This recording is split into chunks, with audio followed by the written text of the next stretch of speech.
Hello and welcome to another edition of Linear Systems and Signals. This video is about the eigenfunction property of continuous time LTI systems.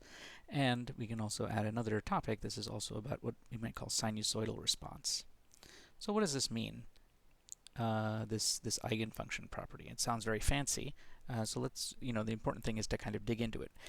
The picture you should have in your mind, of course, not of course necessarily, but the picture you should have in mind is that you have a signal x of t going into a CT LTI system with impulse response h of t. You get this output y of t, and so what we have for LTI systems is that if x of t is e to the j omega t, say for some omega 0, then we get out some constant times e to the j omega naught t. At the output, that's going to be your output. So that is, all that the LTI system does is it gives you back the same complex exponential, but then times a complex number. So this is a complex number. So I'm going to repeat this fact a couple of times in the video, and then hopefully it'll sink in. So the learning objectives for this video are for you to be able to use the eigenfunction property to compute the output of LTI systems with a complex exponential input, and to be able to show that LTI systems cannot add new frequencies to the input function. And so that's very important.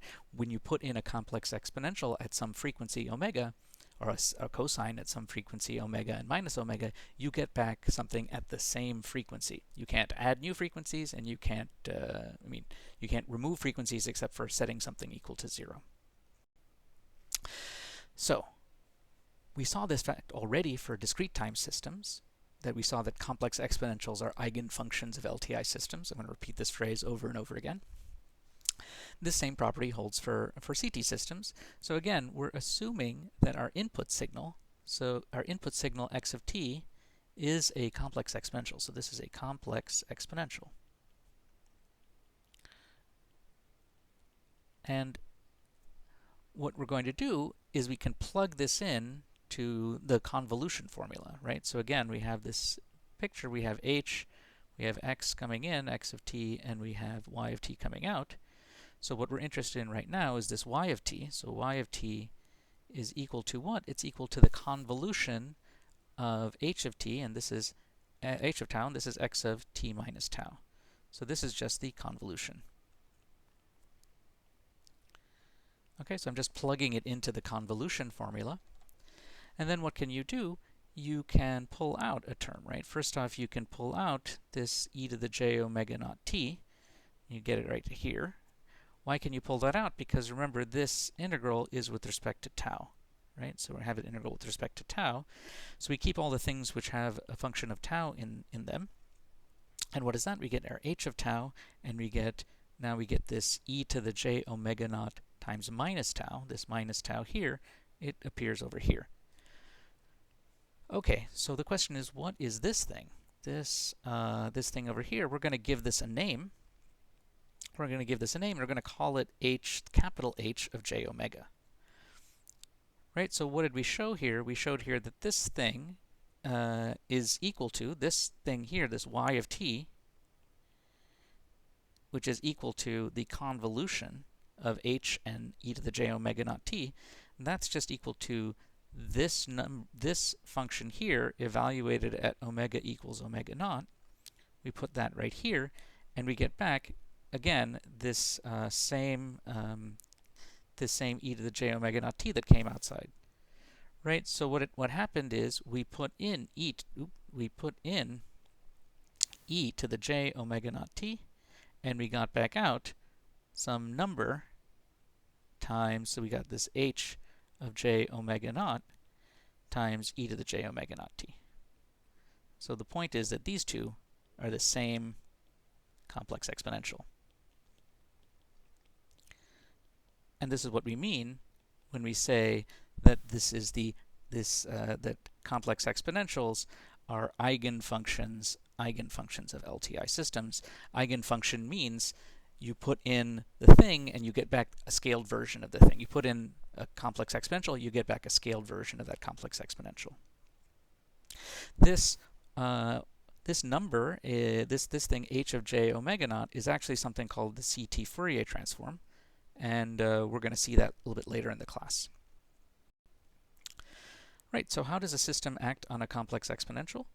Right, we saw this is exactly what we showed on the previous slide, so this is from the previous slide.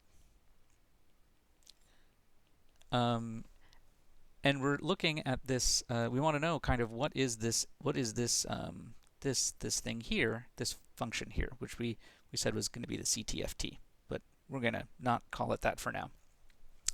What it is it's a function which takes on complex values. So we can put it in magnitude phase form. We can put it in magnitude phase form, right? And if we do that, then we can write this. We can take this output here. We can write this as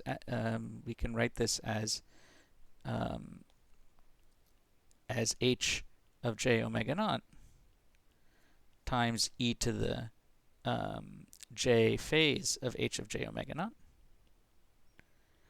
Right, so that's what this thing is equal to.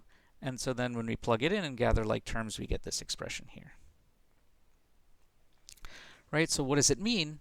It means that the LTI system, what it can do to this complex exponential, it can't change the frequency, but it can change the magnitude and it can change the phase. Right, and so we have the right, so it can change the phase here, and it can change the magnitude here. So we get the same complex exponential, but it might be phase shifted, and it might be louder or smaller, bigger or smaller. Okay, so what does this mean, right? What does this mean? It means a lot, actually. This is like big major fact in LTI systems. So here, again, there's a little bit of a typo on the slide here. So this should be h of t. So we think of this as h of t. You have this complex exponential coming in. You get the same complex exponential coming out times this complex gain. So again, this is why we say complex exponentials are eigenfunctions of LTI systems. And what that means is that this relationship means that we cannot create new frequencies. We cannot create new frequencies. That is, I can't have in this output e to the j, omega 1 t, where omega 1 is different from omega naught. I can't have other terms like that, right? So there's only the term corresponding to e to the j omega naught. So e to the j omega 1 t, is right out. And so this also means that if we have a linear combination of complex exponentials, because we have a linear time invariant system, we're just going to get the same linear combination at the output, but with these different gains. So if I put in e to the j omega naught t plus e to the minus j omega naught t, right? So this, for example, would be a cosine. Right? So this is a cosine omega naught t. Then when I put it through this system, what am I going to get? I'm going to get h of j omega naught e to the j omega naught t, 1/2. And then I'm also going to get plus 1/2 h of minus j omega naught e to the minus j omega naught t. So you get the superposition. So if there is a relationship, if we can say that like these two things are somehow related to each other, h evaluated at plus j omega naught and at minus j omega naught, if they're related to each other, then we might be able to say that this is a cosine. So the question is, right, really, like, is this a cosine? Is this also a cosine? Right, because it might not be if those constants aren't the same. Okay, so let's think about this, and we're going to use these ideas about symmetric signals, even and oddness, that we had talked about in a few videos earlier. So if I have a real valued signal, then I can look at the complex conjugate of h, capital H. Capital H, remember, this is the CTFT thing, right? So if I take h star, then this is the definition of h, and I'm just going to put this star here, and then I can pull the star inside. So I'm going to get the h star of the input here, and then this minus sign goes away and gets turned into a plus sign. But if you stare at this, h star of t, this is equal to h of t. And why is that? That is because h of t is a real valued signal, so it doesn't actually have any complex component. So that's why this is true. So if we look at this thing here, we can see that this thing is equal to integral from minus infinity to infinity of h of t e to the j omega t dt. And this is just h of minus j omega. We get this minus sign. So again, what does that mean? This actually means that this is this special type of symmetry that we made a big deal about earlier, that maybe didn't seem like, seemed like a kind of a weird thing, but this conjugate symmetry is actually a property of this this capital H function. And remember, when we have conjugate symmetric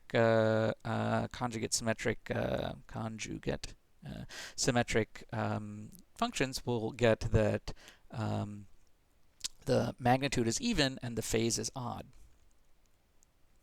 So as a little exercise for yourself, you can go back to the discrete time video and actually show that the corresponding H function, capital H function over there, is also conjugate symmetric.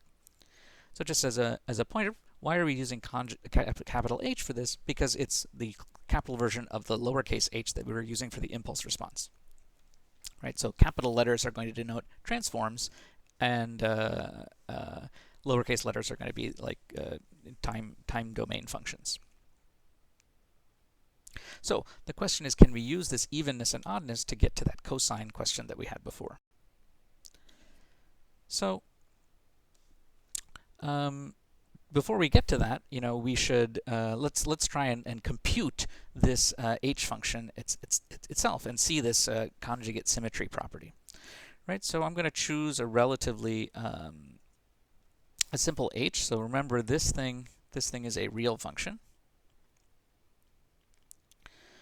Right. So what I want to do is I want to compute this thing by just plugging in the definition. Remember, the definition is e to the minus infinity to infinity h of t e to the minus j omega t dt. That's what this is, h of j omega. So now I'm just plugging in for h of t. I'm plugging in e to the minus 3t u of t. Now, first step is, what does u of t do? Remember, u of t looks like this.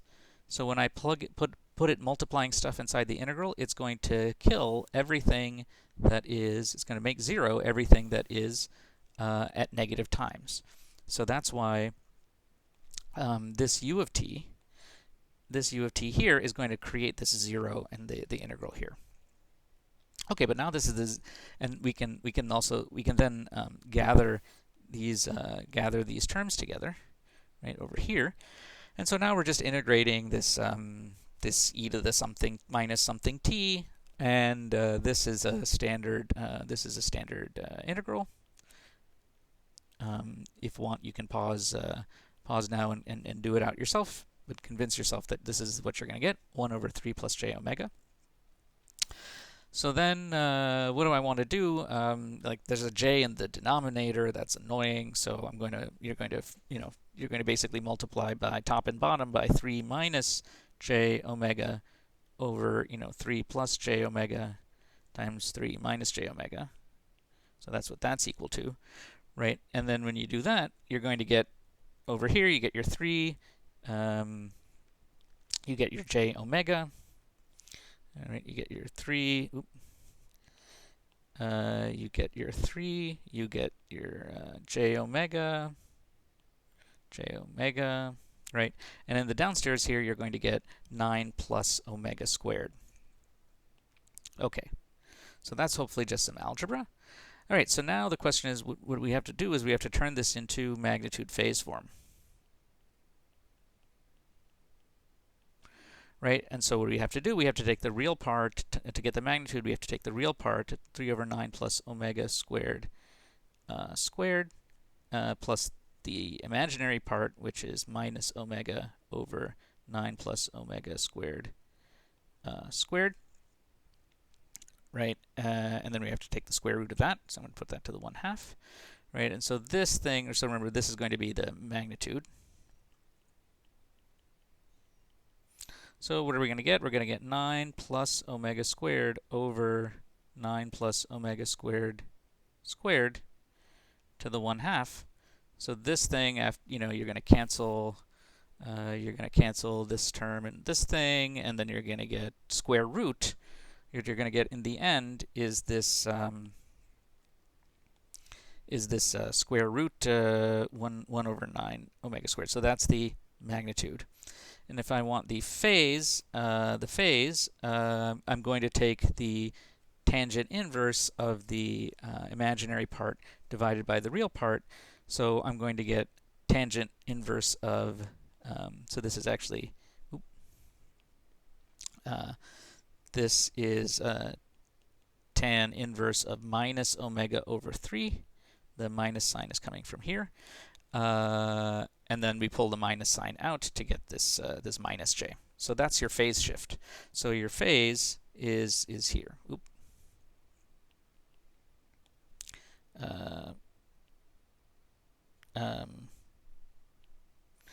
Your phase is here, right? This is this phase shift that you're going to get. So we get this input. We get a gain, a magnitude gain of 1 over 9 plus omega naught squared. So here we can, if you have this input e to the j omega naught, then we're going to get 1 over 9 plus omega naught squared and the phase shift of this tangent inverse omega naught over 3. We can look at this function. We can see that this function here is, this is even, and this is odd. So that verifies what we saw on the previous page. Okay, so now we have this system. Now remember, we're taking h of t and we're plugging in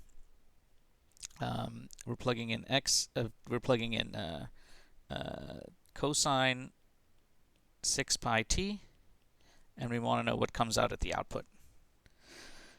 So the first thing you do when you see a cosine is you Eulerize. So here we have the Euler's formula. And so now we say that each of these two terms, this one and this one, are going to go through, we can think of them as going through the system H separately. So for this one, for this first one, we're saying omega naught equals 6 pi, and for this other one, we're saying omega naught equals minus 6 pi. So we want to calculate the output. So the remember, we have h of j omega is equal to 1 over square root of 9 plus omega squared times e to the minus j tan inverse of omega over 3, right? So when we choose omega naught equal to plus 6 pi, we're going to get, so let's highlight this. So when we get omega naught, when we get omega naught equals plus 6 pi, we're going to get this minus tan, omega over 3 is 2 pi, so we get minus tan inverse of 2 pi, and we get this this gain, 1 over 9 plus 36 pi squared. 36 pi squared is omega squared. And the 1/2 comes from the 1/2 in equation 15 up there because there's a coefficient of 1/2. So similarly, if we look at minus 6 pi for the second term, we're going to get minus j tan inverse now minus 2 pi. Now that minus 2 pi is going to be, because if tangent inverse, we're going to pull out a minus sign from that to get tangent of 2 pi, but we also get this 1 over 9, so this should be a square root right here of 9 plus 36 pi squared. So we can factor out the common factors, and what do we get? We get these two terms here. We get this from this first term, we get we get this term and we get this term over here. And if you look at this, you can see this is e to the j something and plus e to the minus j something, and these 1/2 are there. So this turns, in fact, indeed back into a cosine.